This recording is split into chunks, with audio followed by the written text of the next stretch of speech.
Hello, everybody.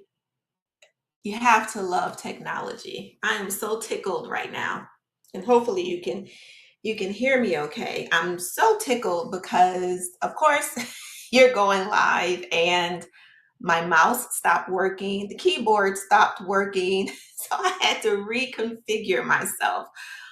But I am here. So glad to be here. It's been a minute. It's been a minute since I have been live and shared some insights with you. And so I'm just going to take a second to mic myself here and see just to make sure you can hear me and I'm not moving all around and all the stuff. I promise next time I go live, I will be ready. All right, so today we are talking about technically solid, personally disconnected. So, here's a question that I want to pose to you all. How many of you have left a coaching session feeling really good about it? Like you felt like you checked all the boxes, you did everything right, but there was still something missing. Like something just still didn't feel right and it just felt off. And so, recently I was listening to a TED talk where the speaker was talking about confidence and convictions.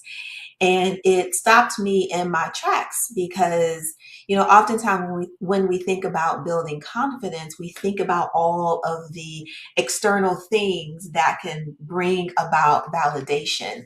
And I didn't take into account conviction when you think about your values and the things that are important to you. And so even with that, around the same time, I was taking a training session where the question was asked of everyone in the group, who are you? I know, right? And how do we answer?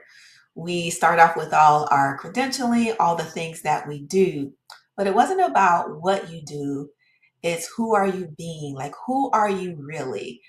If you're not coaching, if you didn't have all these things, who would you be? How would you show up? What will you be doing? And so that's where we're going today when we talk about technically solid. Yep, we're checking all the boxes. We got all the credentials, we got all the things, and that's kind of where I found myself. But then there was something missing.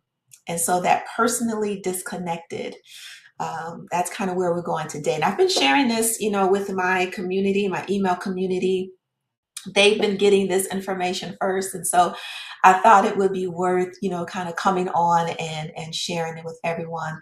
And so I will tell you as I attempt to maneuver around here that the platform that I'm on, it doesn't connect with like LinkedIn comments. So if you are watching me via LinkedIn and you're commenting or you're saying some things, I more than likely won't see it until after the fact. I know we got to get this stuff together. So anyway, let's keep it moving. So who am I? So I'm Pam. Here I go with the doing. I'm a mentor coach and an educator, but here's the being part of it. I know that I am an anchor and a bridge, and you've probably seen me tag that, in my profile somewhere, or you've seen it in one of my emails. And being the anchor is really helping to build a foundation, helping to really do the inner work, and the bridge is kind of helping to close the gap. And so I work with coaches who are ready to do just that. They're ready to discover who they really are. And then they're coaching from that truth. And so, and that's kind of where we're going to go today as we're talking about technically solid. We got it, all the stuff that we need, but personally disconnected. And how do we kind of bridge the gap?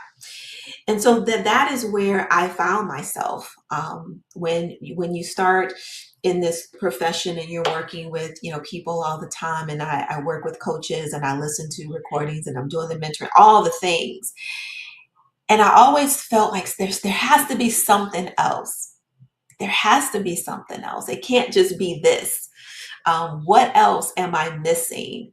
And so what I would tell you is that It's not a confidence problem because I feel like I have the confidence to do it. But what I am missing is the identity gap. It's me identifying with that. And so what is that gap actually? What is the gap? Um, as coaches and as we go through training, and it's an ongoing training. When you do your initial coach training to become a certified coach, life, health, wealth, all the things, business, all the things, you're coming at it from every other voice but your own. The voice of your trainer, the voice of your mentor, the voice of the competencies, everybody's voice, even the frameworks, the methodologies. I can tell you when I did my initial coach training years ago, I can still look over on my bookshelf and see the framework that I was taught, and getting those fundamentals, and they are needed. So let me be clear on that. The fundamentals are needed. This is in no way to minimize or discount or discredit any coach training because it is needed. It helps us with the foundation. It helps us to have fundamentals. It helps us to build a standard, and it really helps us to appreciate this profession. But what it doesn't do is it doesn't dig into the core of who you are and how do you bring that into a coaching session. And so that's kind of where the gap is. And over time, we start coaching from all the other things, all the frameworks, all the competencies. We coach from all of that versus, coaching from ourselves, right? So again, technically solid, personally, disconnected. And so, the competency box gets checked. So you think about from an ICF perspective and you are, working with the competencies and you want to ensure that you are in alignment and that you are embodying, the experience. But sometimes, that can overshadow who you are and that part of you can get very quiet. And so, what are some of the signs of the disconnect? What are some of those signs? So, as I mentioned, you're doing everything right. You're checking out all the boxes. Um, and when you feel in a disconnect, here are some of the things. You second guess your instincts. I hear it all the time when I'm working with coaches and I can hear in a recording, I'm listening to a recording and I'm hearing like something shifted or there might have been an opportunity here. What was the hesitancy? What caused you to hesitate? What caused you not to ask that question? And so it can be you feel exhausted. You feel overwhelmed. And it's not, because there's a lot going on, but it feels like you're trying really hard. So that performing kind of comes into play there where you feel like you're performing and you're not naturally coming into the coaching space with your clients. Or you're running a mental check. Did I cover this part of the competency? Did I cover that part of the competency? Or maybe it's this feeling of not feeling satisfied. The session goes well, but there's just no satisfaction in it for you as a coach. You're kind of wondering what happened here. And so when you're beginning to feel some of those things, that might be your telltale sign that there may be some inner work that you may want to do to understand what's causing this disconnect. What am I missing in this, right? And so what closes the gap? So we've identified some areas that causes the gap. And so now what closes that gap? And so when you think about what closes the gap, it's not more training or certification. I'm not going to tell you that, but it is about reconnecting with you, your competence, your understanding, your actual identity, and what makes up the identity, your values, what's important to you, your presence, how you show up, I've had many conversations with coaches, and when they come and they say they're feeling overwhelmed or they're feeling like everything is moving so fast, and I often post, I let them get it all out, and then I pose the question to say, how are you preparing for your coaching sessions? And that question causes the what I like to call the deer in headlights moment, because there's a pause and then there's a thought and there's a sit back in the chair, and it's like, because how you show up matters. Are you back to back, feeling overwhelmed from meeting to meeting? Did you just have a conversation, that rattled you, and now you're going into a coaching conversation? A lot of that can cause disruption. And so you want to be able to minimize those disruptions. And so in closing the gaps, it's understanding how you're coming into it, because your presence matters. And it's about your way of how you see people. You partner and you connect with people that are all different backgrounds, all ethnicities, coming from different personalities, different styles. How do you connect with them? Who do you connect with well? All of that comes into play. How do you feel about the coaching profession itself? And when I think about closing the gap, oftentimes it is getting back to the why. Why are you in this profession to begin with? What drew you to this profession and the people that you are working with? And so many times it's going back to that and getting back to the root of the why and everything that comes with that. And so sometimes why trainings miss this is because the competencies, the methodologies, the certifications, they are there to build the foundation. Just like I shared prior. They give us the tools, they give us the resources, they give us the how-tos and, all the things, the do's, the don'ts, and all of that. And it's a shared common ground when it comes to helping us to come into this profession. Well, once you're in here, at some point in time, as you're following those training guidelines, and you're following all the things that you were trained and taught, at some point you get to a place where, is there something else? And that was the turning point for me, is that I had been coming into the sessions based on everything that I had learned and was trained on. But then I was getting to, what is the something else? What am I missing?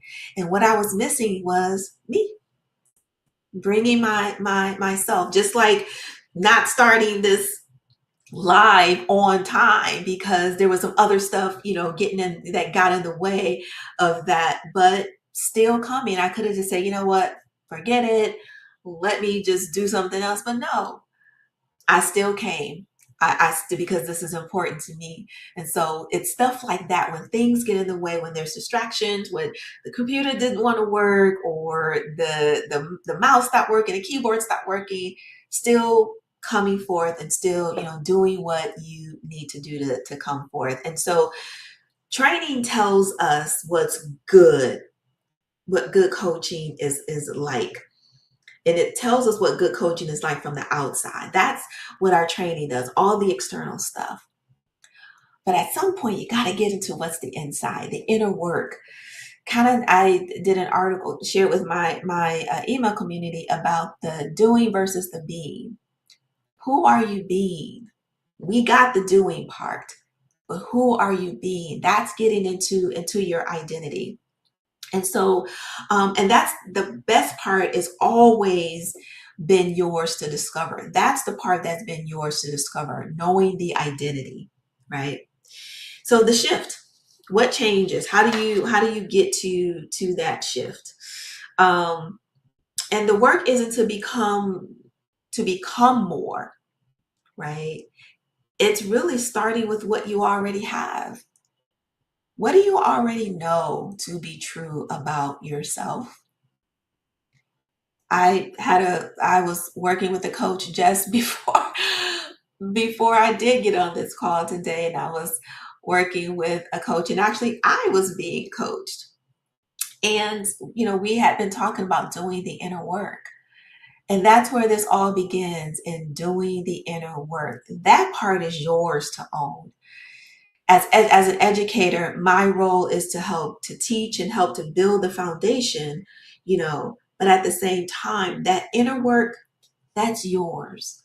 That's yours to own and to do. And sometimes presence isn't enough, right? So your instincts are the data. It's the accumulation of everything that you are. So think about all the things that you have gone through and that you have done as a coach over time. What has been the thing for you that always continues to show up? What's that core, that inner being from you, that no matter what's happening, this is the center that always shows up? And it's identifying that thing and then coaching from that space. And so you don't need to coach like everybody else. You don't. You are unique. And I've shared this with other coaches that I work with. And here's the thing. You are an original. There is no one else in this world who has your uniqueness. There is something about the way you do it that attracts the people that you work with. And so it's starting from there.